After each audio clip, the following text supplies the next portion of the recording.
নামাজ, রোজা, দান। দেখেন, নামাজ, রোজা, দানের চেয়েও বড় কোনো শ্রেষ্ঠ ইবাদতের কথা আমি কি তোমাদের বলবো না? সাহাবারা তো অবাক, বলে কি নামাজের চেয়ে বড় ইবাদত, রোজার চেয়ে বড়, দান করার চেয়ে বড় ইবাদত? সাহাবীরা বললেন, বালা ইয়া রাসূলুল্লাহ। নবী বলেন, বিশ্বনবী বললেন, নামাজের চেয়েও বড়, রোজার চেয়েও বড়, যাকাতের চেয়েও বড়, সাদাকার চেয়েও বড় একটা ইবাদত আছে, আমি কি তোমাদের বলবো না? সাহাবারা বললেন, ইয়া রাসূলুল্লাহ, বালা, অবশ্যই বলবেন, সেটা কি? বিশ্বনবী বললেন, ইসলাহু যাতিল বাইন। দুইজন যখন ঝগড়া লেগেছে, তোমার দুই ভাই যখন ঝগড়া লেগেছে, এই দুইজনের মধ্যে বিরোধ মিটিয়ে মীমাংসা করে দেয়া হচ্ছে সবচাইতে সেরা কাজ। দুইজন ঝগড়া লাগলে মিলিয়ে দিলে যে কত সওয়াব, এটা আমরা অনেকে জানি না। দুইজন ঝগড়া লাগছে, আচ্ছা, আপনাদের কোথাও এলাকায় আগুন লাগলে আপনারা কি ঢালেন? পানি। অনেকে ওই জায়গায় তেল ঢালে, এরকম ডাকাইতেছে না? নাই, আগুন নিভানোর জন্য ঢালতে হবে কি? একদল এখানে কি ঢালে? আল্লাহ তাআলা এরকম মাইন্ডসেটের, মানসিকতার হওয়া থেকে আমাদেরকে তুমি বাঁচাও। বদরের প্রান্তর, এদিকে কুরাইশরা, এদিকে মুসলিমেরা। কুরাইশের মধ্যে, কুরাইশ গোষ্ঠীর মধ্যে অনেকে আছে বাবা, তার কলিজার টুকরা ছেলে মুসলিম সেনাবাহিনীর দিকে দাঁড়ানো, মুখোমুখি দুইটা ব্যাটালিয়ন সেনাবাহিনী, কুরাইশদের বাহিনী, মুসলিম বাহিনী। কুরাইশদের এখানে বাবা, এখানে ছেলে, কুরাইশদের এখানে ছেলে, এখানে বাবা।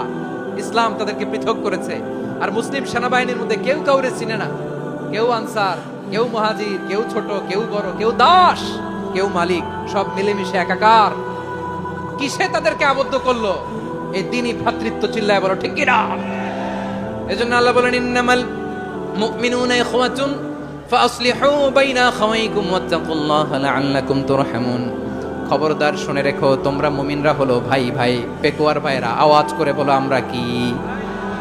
আরো জোরে বলো, আমাদের সম্পর্ক কি? ভাই ভাই সম্পর্ক। ফাসলিহু বাইনা আখাওয়াইকুম। যদি ভাইয়ে ভাইয়ে বিরোধ হয়, মজা নিও না। মুখ থাকতে, হাত থাকতে মুখে কি এমন মন্তব্য করো না, আরো লাগিয়ে দিতে যেও না। মিলিয়ে দাও, শান্তি সমঝোতা করে দাও, কারণ তোমরা সবাই হলে দ্বীনি ভাই। আমরা কি? দ্বীনি ভাই। ভ্রাতৃত্ব তিন ধরনের। পেকুয়ার ভাইয়ের আওয়াজ করে বলেন, কয় ধরনের? একটা হচ্ছে আল উখুয়া আল ইনসানিয়া, হিউম্যান ব্রাদারহুড, মানবিক দিক থেকে ভাই। যারাই মানুষ তারাই আমার ভাই। পেকুয়ায় হিন্দু পাড়া আছে নাকি? বড়ুয়া পাড়া আছে নাকি? এরাও কিন্তু আমাদের ভাই। এরা কি? কথা কয় না, এরা কি? কোন দিক থেকে? মানবিক দিক থেকে, কারণ তারাও মানুষ, আমরাও এদিক থেকে ভাই। এটাকে বলে হিউম্যান ব্রাদারহুড, আল উখুয়া আল ইনসানিয়া। ভ্রাতৃত্বের আরেকটা রূপ হচ্ছে আল উখুয়া আন নাসাবিয়া, রক্তের সম্পর্কের ভাই, আমার আপন ভাই। তিন নম্বর প্রকার হচ্ছে আল উখুয়া আদ দ্বীনিয়া, দ্বীনি ভাই। এটা নিয়ে কথা বলতেছি আমি। দ্বীনি ভাই, এই যে পেকুয়া, আজকে লক্ষ মানুষের জনসমুদ্র, আমরা একে অপরের কি ভাই? দ্বীনি ভাই। আওয়াজ করে বলেন তো, কি ভাই? এই দ্বীনি ভাই, মানবিক ভাই, রক্তের সম্পর্কের ভাই কেউ ছাড়িয়ে যায়। মুমিনদের আল্লাহ একটা সম্পর্ক জুড়ে দিলেন, সম্পর্কের নাম ভাই ভাই। আমরা সবাই কি? আওয়াজ করে বলেন, আমরা সবাই কি? আল উখুয়া, ব্রাদারহুড। সুবহানাল্লাহ, কত চমৎকার ইসলাম আমাদেরকে শিখিয়েছে। আসসালামু আলাইকুম। ভিডিওটি ভালো লাগলে একটি লাইক দিবেন এবং চ্যানেলে নতুন হলে চ্যানেলটি সাবস্ক্রাইব করে দিবেন এবং পাশে থাকা বেল আইকনটি প্রেস করে দিবেন। ধন্যবাদ।